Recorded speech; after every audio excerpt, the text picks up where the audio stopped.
Nós estamos aqui no Centro Espírita Jesus de Nazaré, noite de terça-feira. Hoje nós iniciamos o nosso estudo com perguntas e respostas, a partir das 19 horas. A partir das 20 horas, nós teremos a palestra da noite. E aqui conosco hoje, para perguntas e respostas, nosso companheiro de doutrina, Davi Santos. Davi é músico, maestro e colaborador da doutrina espírita. Davi, te passo a palavra. É com grande satisfação e alegria que nos encontramos mais uma noite reunidos aqui nessa casa que nos acolhe com tanto carinho, para que possamos, absorver mais deste conhecimento que Jesus, através da sua infinita misericórdia, ele nos oferece através do Consolador prometido à doutrina espírita. E é exatamente abordando este assunto que nós vamos estar abrindo este estudo de perguntas e respostas, né? Eu, na minha pouquíssima capacidade, vou tentar responder as perguntas. Caso eu não tenha a resposta, tenho certeza que outra pessoa, alguém mais capacitado em um outro momento, fará com que a pergunta seja respondida. Tá bom? A primeira pergunta: quais os principais preceitos da doutrina espírita? E aí a pessoa ainda delimitou alguns, marcou alguns: reencarnação, pluralidade dos mundos habitáveis e mediunidade. Fale a respeito. Então vamos lá. Não tem como a gente começar a falar da doutrina espírita sem que deixemos bem claro que a doutrina espírita, ela é o Consolador prometido por Jesus. E aí, eu separei o texto evangélico exatamente onde Jesus, no Evangelho de João, ele fala sobre o envio do Consolador prometido, né? E ele fala o seguinte: eu rogarei ao Pai e ele vos enviará o Consolador, aquele que vos trará a ciência de outras coisas, as quais não pude falar convosco, e também vos fará lembrar aquelas que vos tenho dito. E aí, se nós formos ler os textos bíblicos, lá no Atos dos Apóstolos, nós temos ali um evento intitulado como Pentecostes, né? Em que, segundo os relatos bíblicos, os apóstolos eles se encontravam todos em oração, até que sobre eles desceram línguas de fogo e todos começaram a falar em línguas estranhas, né? E aí existem várias denominações religiosas de outros segmentos que pregam que este foi o momento em que Jesus ele enviou o Consolador, sendo o Espírito Santo, e que aquela forma como os apóstolos eles falavam, como eles se dirigiam à multidão, porque onde eles se encontravam existiam pessoas de várias etnias, de vários lugares do mundo, por isso eles falavam em línguas estranhas. E é interessante que no próprio relato bíblico fala que aqueles que estavam ali e presenciaram esse fato, eles entendiam perfeitamente no seu idioma o que os apóstolos estavam falando, né? Na realidade, o que aconteceu foi que aconteceu ali um momento em que os apóstolos eles foram tomados pela mediunidade, né? Se eu não me engano, é a polifagia que faz com que a pessoa ela consiga, através de um terceiro, de um amigo espiritual, da influência de um espírito, ela falar em outro idioma. Por quê? Porque ali naquele momento tinha pessoas, por exemplo, vou dar um exemplo apenas para que a gente possa entender, né? Poderiam ter ali pessoas do Japão, da China, dos Estados Unidos, da Austrália, da Rússia, de vários países. Então, cada um falava em um desses idiomas.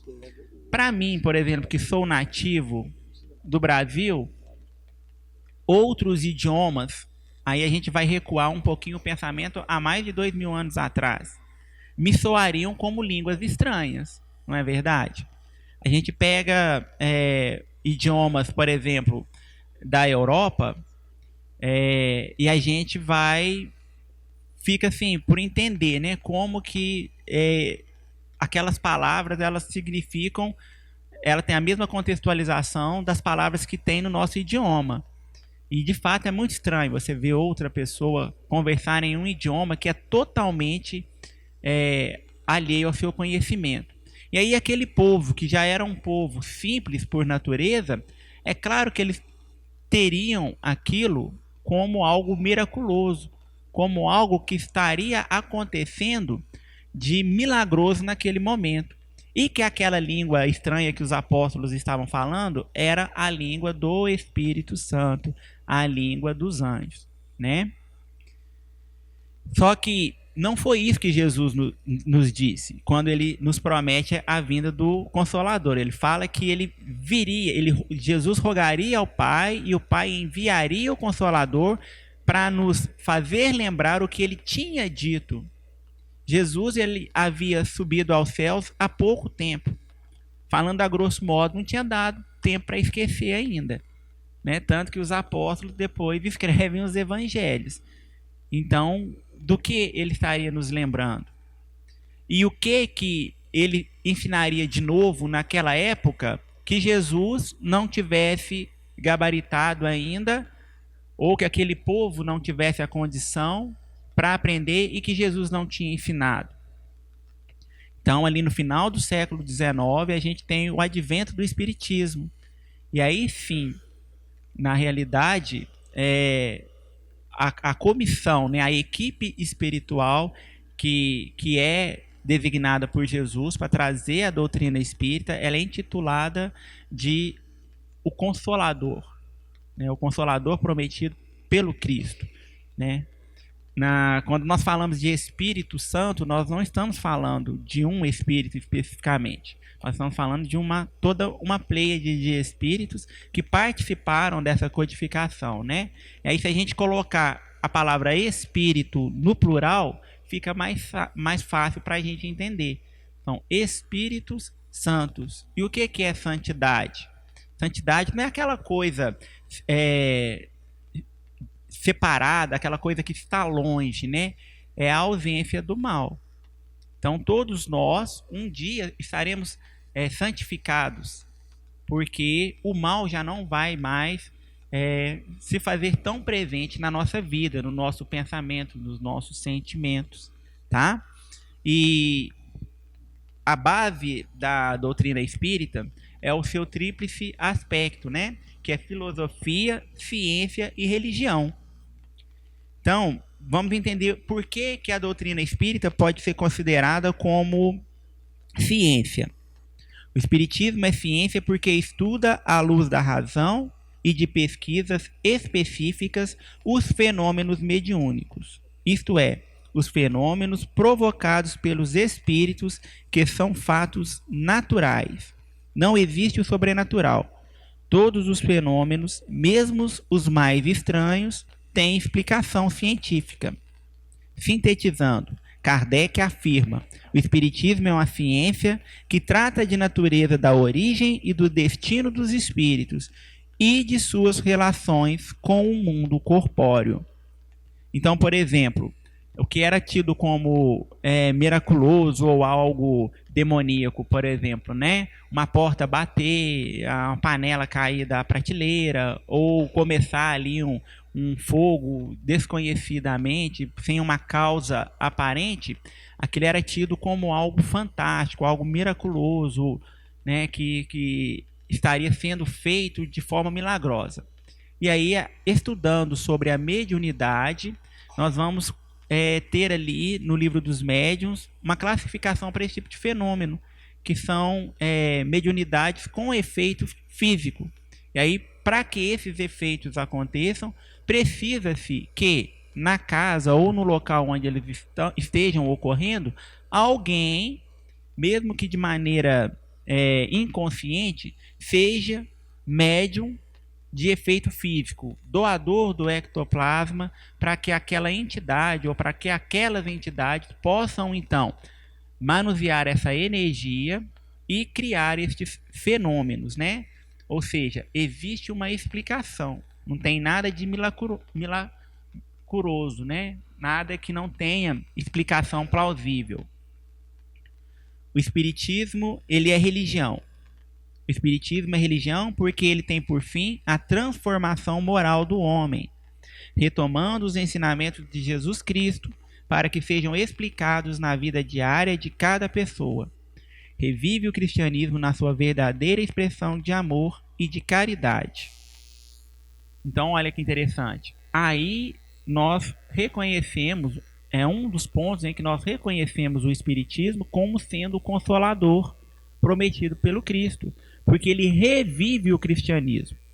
É bem sabido por nós que no decorrer dos anos, dos séculos e dos milênios, os textos bíblicos eles foram alterados e adulterados segundo a necessidade de cada época.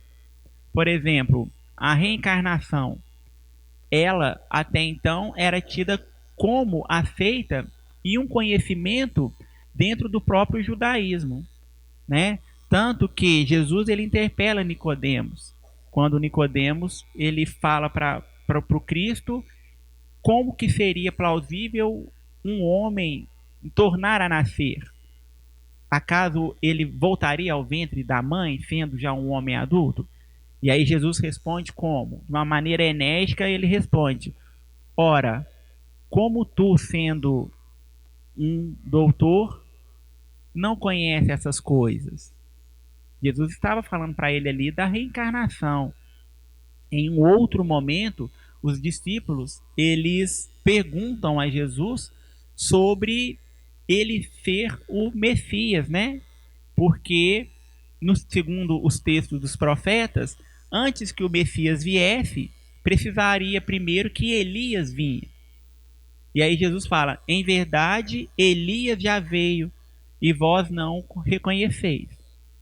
E aí, se a gente for seguir o texto do Evangelho, escrito lá mesmo, palavra dos próprios discípulos, o texto segue da seguinte forma: e os discípulos, conversando entre si, compreenderam que era de João Batista que ele falava.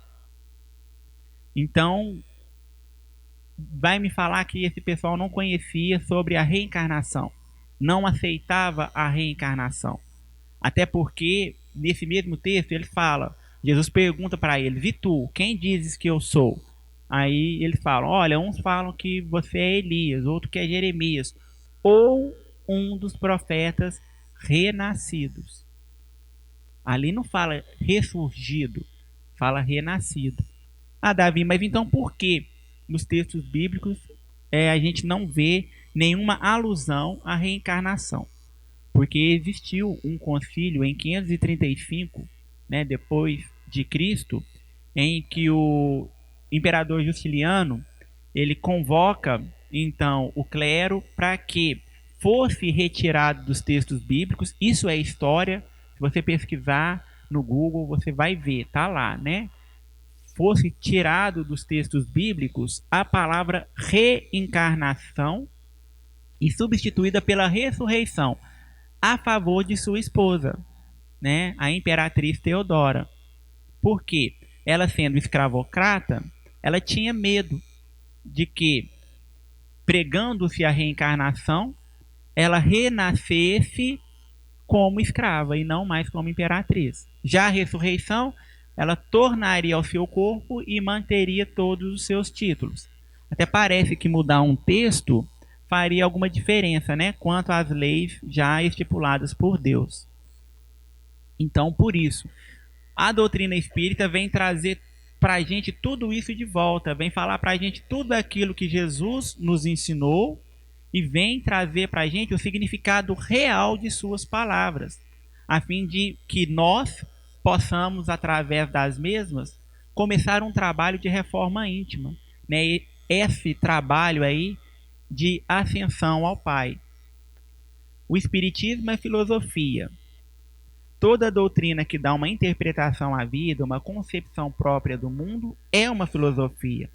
Neste aspecto, enquadra-se o estudo dos problemas da origem e destinação dos homens, bem como a existência de uma suprema inteligência, causa primeira de todas as coisas. O Espiritismo é a filosofia, porque a partir dos fenômenos espirituais e dos fatos, dá uma interpretação da vida, explicando o porquê das dores, dos sofrimentos e das desigualdades entre as criaturas, elucida as questões fundamentais da existência. Bom, todos nós sabemos que Deus é Deus. Deus é amor, né? No Evangelho de João, ele caracteriza Deus como sendo amor. E aí, se Deus é amor, por que uns nascem perfeitos, outros nascem aleijados, uns nascem ricos, outros nascem pobres, se ele nos ama igualmente? Somente com a reencarnação a gente consegue uma explicação plausível e justa, porque Deus é amor, mas ele também é justo. E aí, no próprio livro dos Espíritos, né, quando fala ali e no Evangelho, quando fala da origem das dores, fala o seguinte, que se a gente não encontra a causa nesta vida, é porque com certeza nós estamos resgatando algo do passado. E aí, com relação ainda à riqueza, à pobreza, conforme o estudo até da semana passada mesmo do Evangelho, nós vemos ali que tanto a riqueza quanto a pobreza são provas que nós, quanto humanidade, temos que passar por elas. Hoje talvez estejamos pobres, amanhã numa próxima vida a gente pode estar milionário. Mas é fadado ao espírito, né, a necessidade de vivenciar todas as experiências, até que ele possa se depurar e se tornar um espírito elevado. Então aqui a gente falou da reencarnação, aí a pluralidade dos mundos habitados. A Terra, por exemplo, é um desses mundos. Hoje um mundo de provas e expiações, caminhando para a regeneração. Seria muito egoísmo de nossa parte olhar para o céu, né, e ver tantas estrelas e ver tantas coisas lá em cima e achar que somente aqui teria vida. E que a nossa vida seja a única vida inteligente em toda a criação divina. Pô, vamos pensar aqui uma coisa. Nós nos intitulamos inteligentes, criaturas inteligentes. Nós somos o único animal, por assim dizer, da natureza que polui a própria água. A água que vai beber depois. Mas em nenhum outro lugar na natureza a gente vê esse tipo de coisa. É o único animal que destrói o seu habitat. É o único animal que lapida, né? Que age, apesar de ser tido como um ser inteligente, por vingança.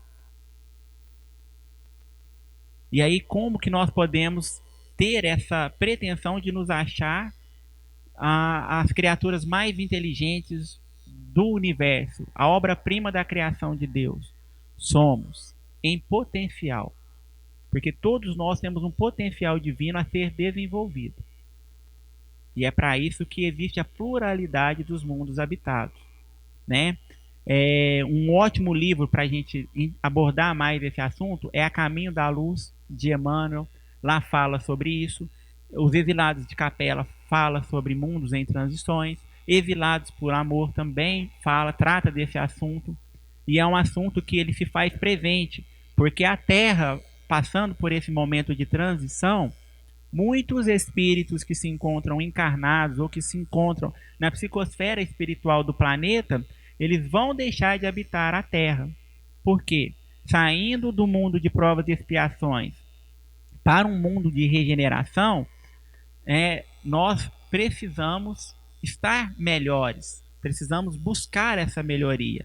Então aqueles espíritos, aquelas pessoas, quando eu vou usar o termo espírito, e aí a gente entende tanto os encarnados quanto os desencarnados, que ainda insistem no mal, que ainda insistem, né, em fazer as coisas erradas, em não buscar uma melhora moral, eles vão ser realocados em outros mundos. O próprio Jesus disse isso, né? Na casa de meu pai há muitas moradas. E um outro momento em que ele deixa isso bem explícito é quando Pilatos o pergunta se ele era rei. E ele fala: o meu reino não é deste mundo. Uai, então se não é deste mundo, é de qual? Então existe outros mundos, né? A mediunidade. A mediunidade é outro fato que é inerente da criatura humana. E ela é incontestável. Porque, segundo o livro dos médiuns, segundo Kardec, todos nós somos médiums. Porque todos nós temos um grau de percepção, seja ele pequeno ou seja ele muito grande, né? Muito forte. E é onde é chamada mediunidade ostensiva. Mediunidade ostensiva é aquela pessoa que tem a capacidade de ver o mundo espiritual ou os espíritos, ouvir os espíritos, né? Falar, emprestar a sua fala para que os espíritos se comunicam. E aí a gente está falando da mediunidade da psicofonia. Emprestar a sua mão para que seja escrita uma carta ou alguma mensagem, aí é a psicografia. Outra coisa que a gente precisa desmistificar também dentro desse assunto da mediunidade é uma expressão que ela é muito utilizada, mas ela não existe, né? Que é médium de incorporação. Por quê? Nenhum espírito vai entrar dentro do seu corpo.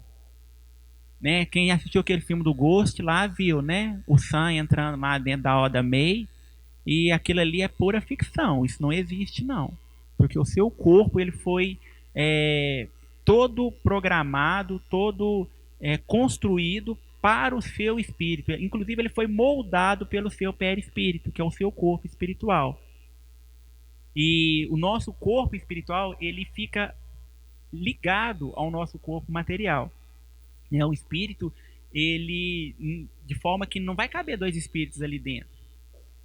Então como que acontece? Por que que os espíritos eles se comunicam? Então se ele não entra ali no corpo da pessoa, é através do perispírito, exatamente esse corpo espiritual, que ele é fluídico.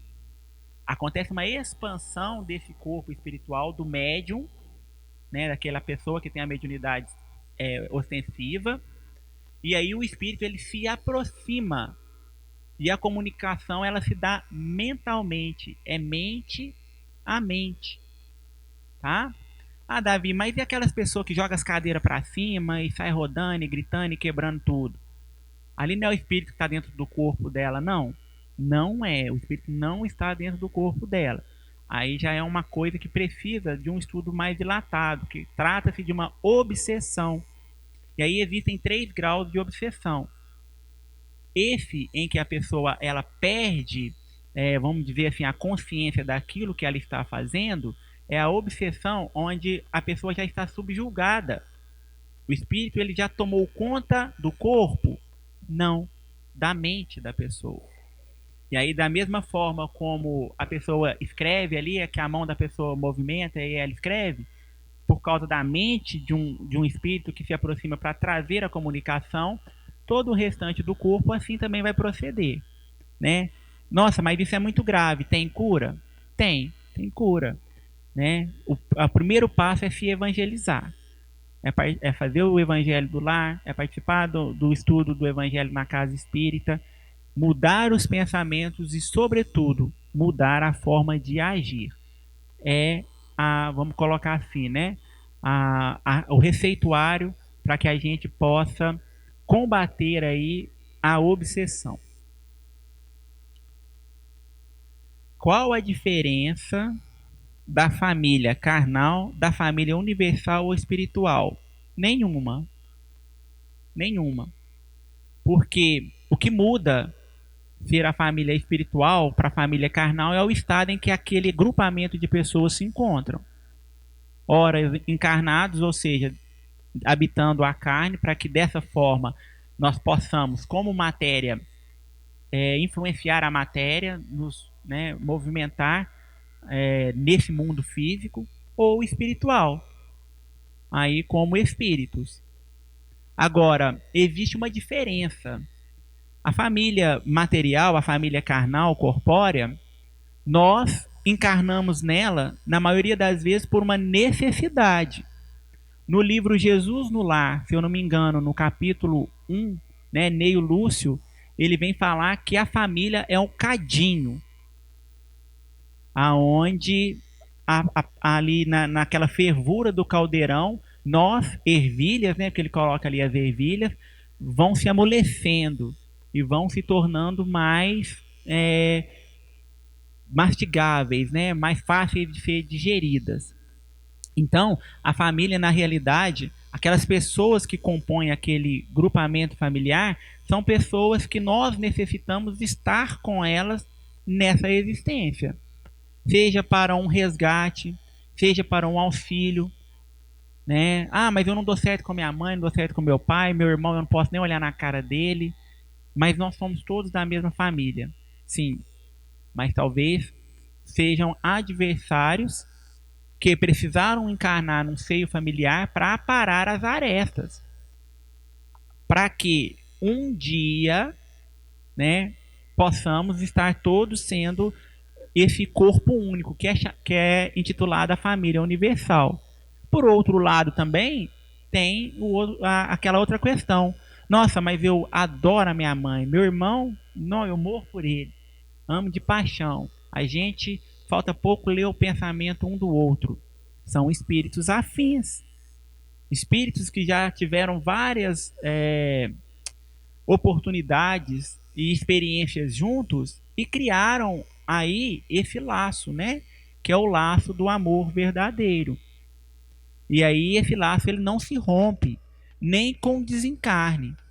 Aquelas pessoas que nós convivemos e não conseguimos ainda construir esse laço com elas, nós vamos desencarnar, eles vão desencarnar e cada um vai seguir o seu caminho. Se houver a necessidade, em alguma outra oportunidade a gente vai se reencontrar. Pode ser na mesma família, pode ser como um companheiro de trabalho, como um conhecido. E aí a gente vai tentar resgatar aquilo ali que não ficou tão legal. Agora, se nós tivermos construído esses laços, pós-desencarne, nós vamos nos encontrar no mundo espiritual e vamos continuar vivendo e vamos continuar falando as mesmas coisas. Porque eu hoje estou Davi. Eu não sou Davi. O Davi, ele é uma soma de tudo aquilo que eu já fui. Então, hoje, o Davi é o melhor momento que esse espírito, quanto individualidade, está vivendo. Porque é a somatória das minhas experiências ruins com as experiências boas. As experiências boas nessa vida, a gente tem que procurar melhorar elas ainda mais, né? Dilatá-las. As experiências que são ruins, que Emmanuel coloca como as más tendências, aí a gente procura corrigir para ser melhor. Mas eu não vou deixar de ser eu só porque eu desencarnei. Eu, como espírito, eu vou continuar tendo as mesmas ideias, os mesmos gostos, procurando as mesmas coisas e as mesmas pessoas.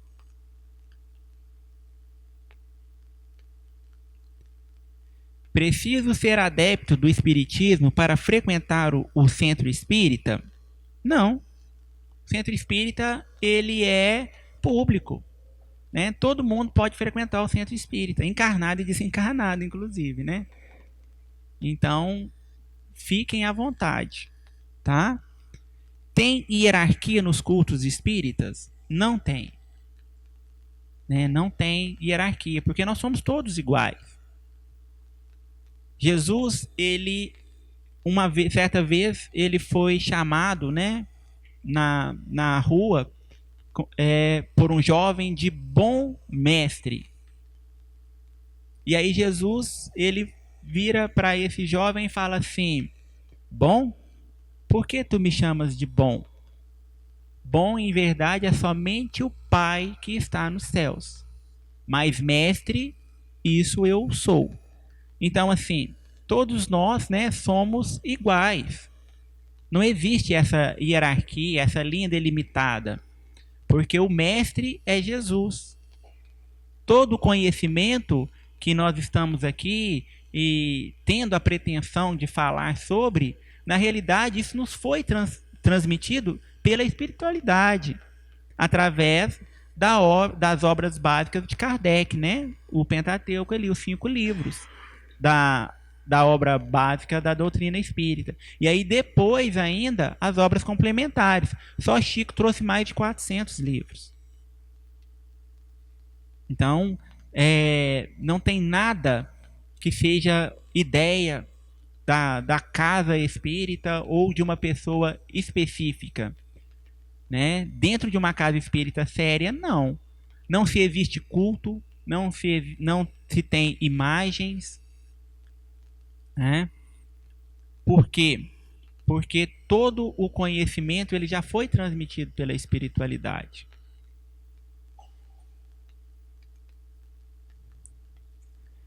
É correto rezar missa para quem morreu há muito tempo, sendo que esse espírito já pode estar reencarnado?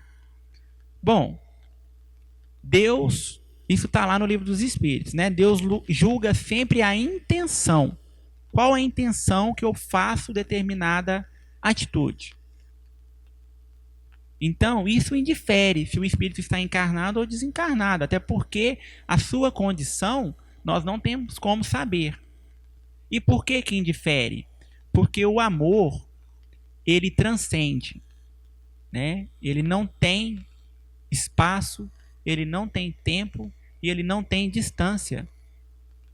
Como eu disse agora há pouco, não é porque eu desencarnei que eu vou deixar de ser o Davi. E se eu reencarnar, eu vou talvez ter outro nome, mas eu não vou perder a minha individualidade. Aquelas pessoas que me amam, como a gente falou, né? Aqueles laços que foram criados e concretizados e reforçados durante as experiências que nós vivemos, eles não vão se romper. Então, se eu mando rezar uma missa, eu faço isso com qual intenção? Eu faço isso com a intenção de que a pessoa esteja bem, onde ela estiver. E aí é que é a palavra-chave. Onde ela estiver. Seja no mundo espiritual ou no mundo físico. As vibrações oriundas daquela missa, daquela atitude, daquele pensamento e, sobretudo, do sentimento que aquela pessoa emanou ao pedir aquela missa, ela vai encontrar o endereço. Ela vai encontrar o endereço. Porque se tem uma coisa que o amor não erra, é o endereço. Ele sempre acha, né, o destino certo.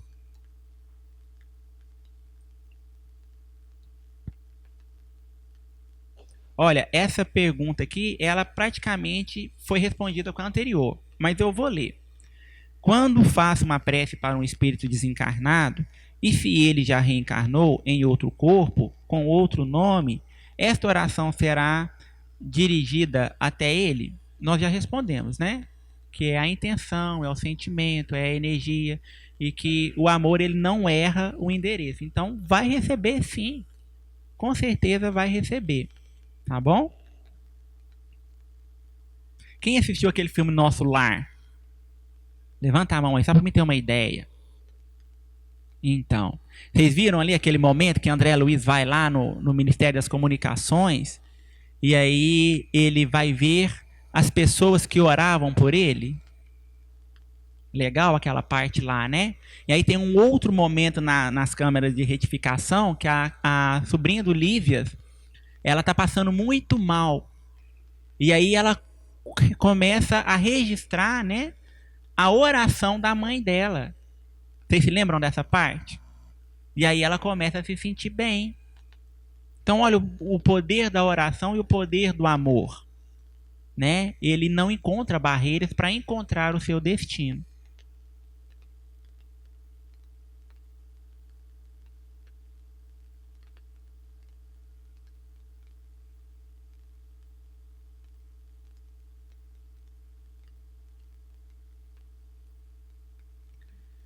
Como saber se o espírito está em paz depois de desencarnar? Bom, não tem como. A menos que ele se manifeste, né, em uma reunião mediúnica, escreva uma psicografia, não tem como saber. Ou você encontre com ele em sonho.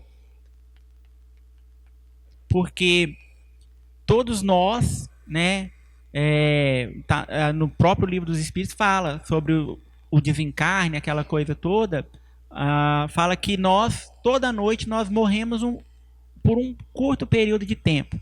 Morremos entre aspas, né? Por quê? Porque o espírito deixa o corpo. Na realidade, o desencarne ele acontece somente quando os laços que prendem o espírito ao corpo eles se rompem.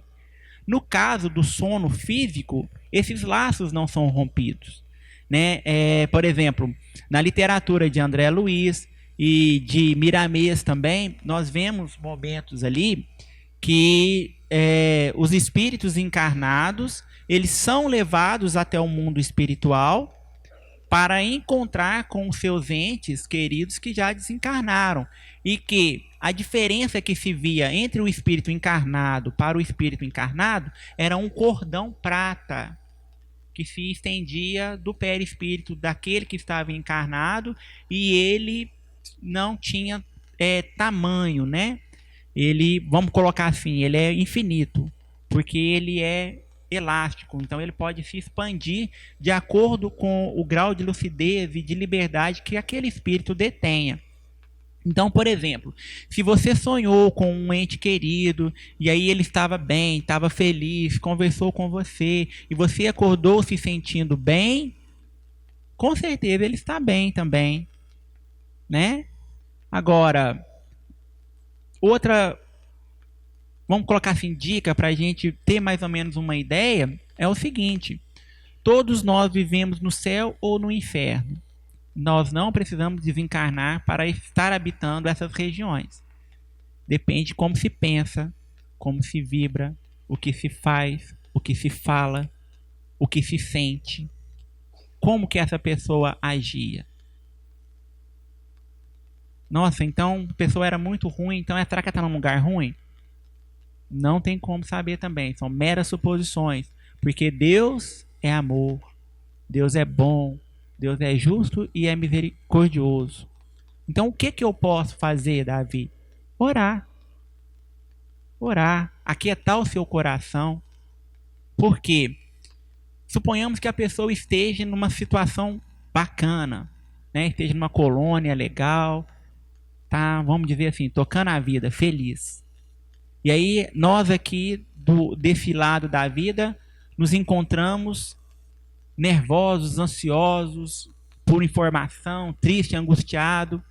Isso vai fazer mal para o nosso ente que está desencarnado. Suponhamos que ele esteja numa região infeliz e nós também mantemos esse tipo de vibração de pensamento. Isso também vai prejudicar ele lá onde ele está, não vai ajudar ele a se melhorar e nem de perceber o auxílio que vai estar ali, talvez, para poder já socorrer ele. Então, qual que é o melhor caminho? Confiar em Deus, confiar no amor, confiar na misericórdia divina, e sempre quando nós nos lembrarmos desse ente que desencarnou, emanar para ele pensamentos e vibrações de amor, de paz, o desejo que ele esteja bem, né? Que a espiritualidade superior possa ampará-lo onde quer que ele esteja. Porque se ele estiver num lugar bom, ele vai ser amparado.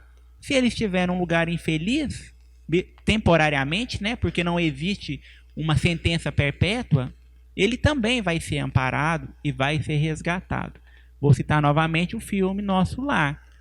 André Luiz ele ficou durante um tempo em uma região infeliz, mas por causa das petições de sua mãe e das orações que ele recebia, ele pôde, no momento em que ele eleva o seu pensamento e faz uma prece sincera a Deus, perceber o auxílio que estava ali do lado dele, né? Então a ajuda já estava ali, ele só não estava conseguindo entrar na sintonia de perceber essa ajuda. Aí é onde as nossas preces e as nossas emanações de amor podem ser auxiliadoras, podem ser benéficas neste momento. Eu agradeço a todos, né, pela participação, pela oportunidade de estarmos aqui, e espero que possa ter, de alguma forma, auxiliado, ter tirado ou diminuído alguma dúvida que as pessoas, né, têm quanto à doutrina espírita, quanto ao espiritismo. Tenho certeza que não tem nenhuma pergunta que a doutrina não possa nos responder, nos esclarecer ou nos consolar, tá bom? Que na próxima semana possamos nos encontrar novamente. Provavelmente será um outro facilitador, mas eu tenho certeza que vocês e também nós que estivermos presentes vamos ter a oportunidade de aprender mais com essa doutrina tão maravilhosa que é o Espiritismo. Muito obrigado.